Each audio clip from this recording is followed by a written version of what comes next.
Hello everyone, this is another DIY video. Today I will show you how can you make paper cutting flower easily. Firstly, I make the branches of the flower and attach it with a glue. Then fold the paper and make the heart shape and attach it with a glue the extra part of the flower.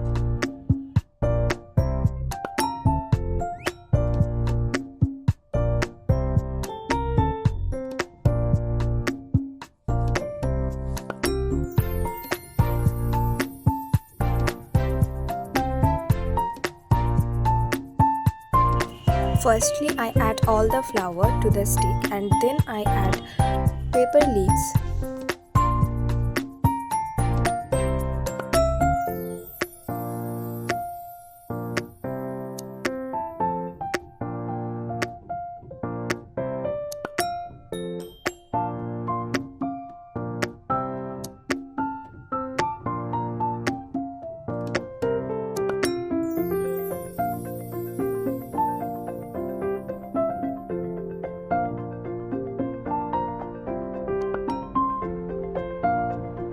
So yeah, this is the final result.